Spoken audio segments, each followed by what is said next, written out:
let's talk about two rights that are so fundamental we barely even think about them. The right to your own personal space and the right to move around freely. We just assume they're there. But the laws that protect them, they're incredibly specific and really powerful. So, let's dive in? So let's start with a really basic question. What are your rights when someone touches you without your permission? You know, we've all been in a crowded train or a busy street, but when does an unwanted touch go from just being annoying to actually being illegal? Well, the law has a very clear answer for that, and it's called battery. So, what's at the heart of battery? It's all about the actual physical contact. And it doesn't have to be violent, it doesn't have to be a punch in the face. The law says that even the slightest touch, if it's on purpose and there's no good reason for it, can count. This is basically the legal shield that protects your personal bubble. Now, this is something that trips a lot of people up. The difference between assault and battery. The easiest way to think about it is this. Assault is the threat. It's someone raising their fist, making you think you're about to get hit. Battery is the follow-through. It's the moment that fist actually makes contact. Physical contact is the big dividing line here. No touch, not battery. So how do courts figure out if something legally qualifies as battery? Well, they use this pretty simple three-part test. First, was there actual physical contact? Check. Second, was it on purpose, not just some accident? Check. And third, was there any good legal reason for it, like maybe self-defense? If the answer to that last one is no, then bingo, you've got all the ingredients for battery. To see how this all works in the real world, let's look at a huge case from 1984 called Collins versus Wilcock. And the whole thing came down to a single moment, a police officer grabbing a woman's arm. It seems so simple, but legally it was a really big deal. Okay, so here's what went down. A police officer suspected Miss Collins of a crime and wanted to talk to her. She wasn't interested and started to walk away. The officer then grabbed her arm to keep her there, but, and this is key, she wasn't actually arresting her. Miss Collins reacted by scratching the officer's arm, and she ended up being charged for assaulting an officer. And this is where it gets interesting. The court's ruling was based on this incredibly powerful idea from Lord Justice Goff. He basically said, look, the normal bumps and shoves of everyday life are fine, but any touching that goes beyond that, if it's on purpose and without permission, that's a battery. So what was the final call? It was huge. The court decided that because the officer hadn't arrested Miss Collins, grabbing her arm wasn't lawful. It was actually an act of battery by the officer. That meant her scratching him was legally considered self-defense. Her conviction was thrown out, sending a clear message that nobody, not even the police, is allowed to break that fundamental rule of personal space. All right, so that's our right to not be touched without permission.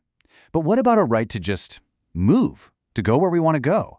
That brings us to part 2, and a concept that sounds like something out of a movie, the invisible cage, also known as false imprisonment. The word you really need to focus on here is total. This isn't just about someone blocking your path for a second. False imprisonment is when your freedom of movement is completely taken away in every direction and there's no legal reason for it. You don't need actual bars on a window, you just need a total loss of liberty. So, for an act to be false imprisonment, it has to check a few boxes. The restraint has to be total, it has to be intentional, and it has to be unlawful. But it's this last point that's really wild.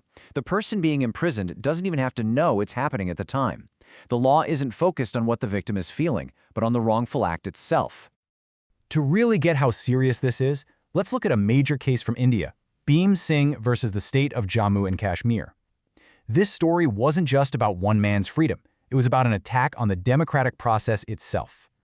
The Supreme Court's response to what happened was to award damages. The amount was 50,000 rupees. Now, I know what you're thinking. That might not sound like a life-changing sum today, but back in 1985, it was significant. More importantly, the value wasn't really in the cash, it was in the powerful statement that number made. Here's why. Bhim Singh was a politician, an MLA, and he was on his way to a very important vote. The police arrested him and held him illegally for one reason, to stop him from casting that vote. The Supreme Court saw this for what it was, a malicious, illegal act of false imprisonment, and they made the state pay for violating his rights. So if the Bhim Singh case shows the political cost of false imprisonment, this next one, Rudul Shah versus the state of Bihar, shows the absolutely devastating human cost. The entire tragedy of this story can be summed up in just one number: 14. Just think about that number for a second. What could it possibly represent? 14. That's how many years Rudul Shah was kept in prison after a court had already declared him innocent and ordered him to be released. For 14 years, he was a free man on paper, but he was locked in a cage because of pure government negligence. The Supreme Court called it completely unjustified and set a new precedent for compensating people whose fundamental rights were stolen. So, after going through these legal definitions and some pretty intense cases, what's the big idea here? What does it all boil down to?